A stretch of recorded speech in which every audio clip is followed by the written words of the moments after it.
Merinding. Lihat dukungan karyawan Sritex untuk Gibran.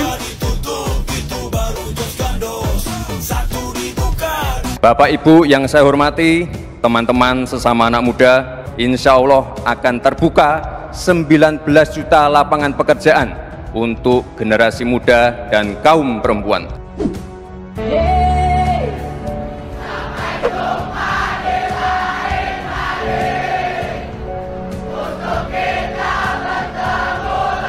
Banyak netizen menganggap bahwa PHK ini merupakan pilihan mereka sendiri. Alasannya karena pada saat Pilpres kemarin, seluruh jajaran direksi maupun karyawan PT Sritex secara terang-terangan memilih keberlanjutan dan memberikan dukungan penuh kepada Gibran Rakabuming putra Jokowi untuk menjadi pemimpin mereka. Namun setelah terpilih, pemimpin yang selama ini mereka elu-elukan ternyata tidak mampu menghadirkan kesejahteraan, justru malah menghadirkan kehancuran. Kalian itu paham gak sih betapa susahnya nyari kerjaan? Beneran loh, susah banget. Saking susahnya, anak-anak presiden itu sampai dicariin kerjaan sama bapak-bapaknya. Akan dibangun di Pantura 13 kota baru, di mana akan menciptakan lapangan kerja 3 juta orang bekerja. Pak Prabowo, Pak Lutfi, gimana nasib di Sritex? Katanya nggak di PHK, kenapa sekarang di PHK? Saya lebih baik kehilangan jabatan saya daripada saya harus melihat kawan-kawan buruh.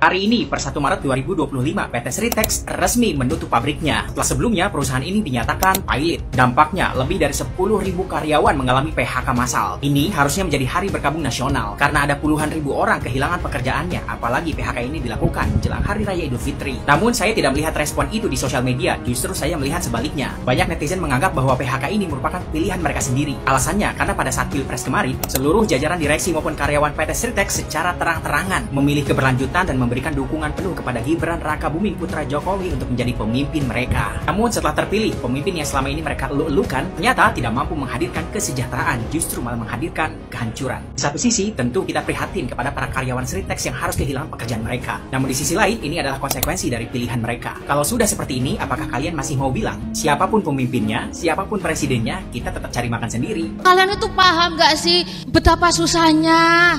Aku tuh ya nyari kerjaan, beneran loh, susah banget. Sekarang kan kita bisa lihat di sosmed itu, di TV, tiap hari orang ngantri untuk nyari kerjaan. Saking susahnya, anak-anak presiden itu sampai dicariin kerjaan sama bapak-bapaknya. Pak Prabowo, Pak Lutfi, gimana nasib di Sritex? Katanya nggak di PHK, kenapa sekarang di PHK? Kayak anak saya minta rabi, yang satu minta sekolah di TNI, yang satu sekolah. Gimana Pak? Kayak suami saya nggak kerja, biaya dari mana Pak? Gajinya ini tunggu gajian belum dibayar. Butuh makan, tiap hari kita butuh makan. Ibaratnya bangun tidur tuh mata-mata itu kan sudah butuh uang Pak, buat anak, buat biaya sekolah, buat sangu, buat perlengkapan bekal. Kalau kondisi kayak gini terus gimana Pak? Saya nggak tahu kedepannya terus gimana, nggak tahu. Teman saya tiap hari berdoa, mudah-mudahan habis lebaran itu biarpun pemilik Sritex sudah nggak ada, beralih orang lain. Dapatlah duka ya Pak. Kasihan semua teman-teman pedagang depan Sritex itu semua mengharapkan buka Pak, bisa jualan.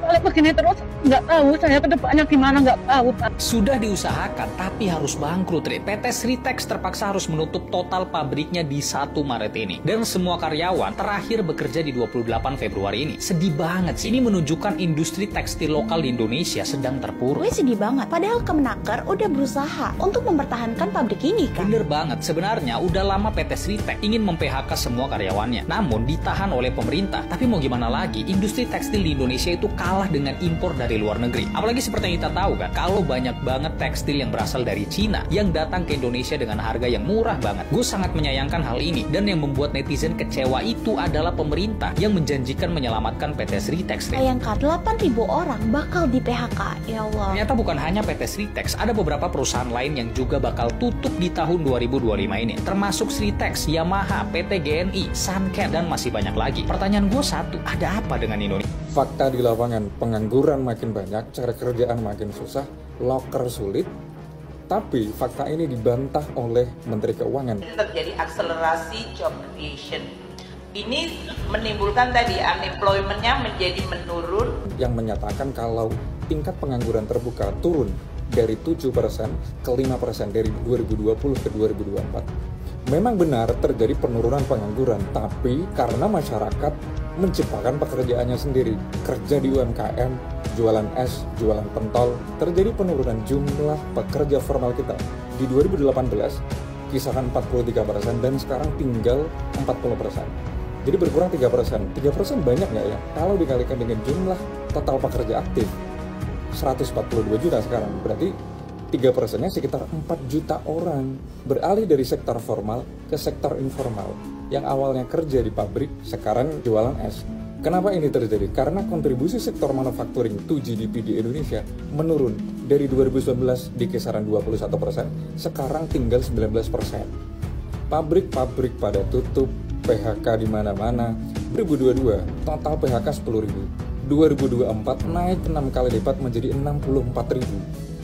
Saking banyaknya yang PHK, klaim BPJS Ketenagakerjaan juga naik. 2021 klaimnya 42 triliun, 2024 60 triliun.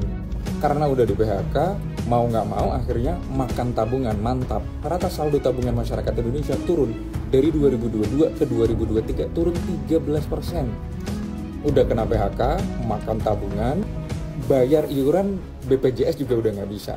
Jadi total tunggakan iuran BPJS juga meningkat. Dari yang awalnya 16 juta di tahun 2023, naik di 2024 menjadi 28 juta orang. Udah kena PHK, mau bikin usaha kecil-kecilan di rumah UMKM. Tapi masalahnya adalah likuiditas juga seret karena suku bunga perbankan mahal. 2021 suku bunga 3,5%, 2025 suku bunganya naik menjadi 5,75%. Jadi cost of money-nya bertambah sekarang. Pun bisa bikin usaha kecil-kecilan. Itu pun yang kecil banget dan mikro jatuhnya. Ini situasi masyarakat sekarang. Situasi si malakama. Maju kena, mundur kena. Udah kena PHK, mau bikin usaha juga susah. Coba ceritain kondisi ekonomi kalian. Ini konon, ini mungkin perlu diklarifikasi. Orang semakin banyak pindah ke Singapura itu setelah pemilu 2024. Minat orang untuk kabur gitu ya, minat kabur dari Indonesia. Iya, minat anak-anak muda tuh untuk kabur itu tuh sempat itu ketika menjelang pemilu 2024. Ya, sempat ada insiden yang ordal itu. Oh, ini perubahan peraturan MK. Iya. Oke. Itu anak-anak itu sampai mereka kan bikin hashtag kan di trending itu adalah kabur aja dulu. Itu tuh menjadi moment of truth buat anak-anak muda. Kesadarannya terbuka, maksudnya ada level kesadaran yang terbuka bahwa gue bukan anak pejabat, gue bukan anak konglomerat gitu kan, tapi gue ini pinter gitu loh. Gue tuh nggak bego, gue pinter, gue punya value gitu ya, tapi gue nggak bakal bisa apa-apa di negeri ini dengan cara main kayak gini, itu loh. Oke.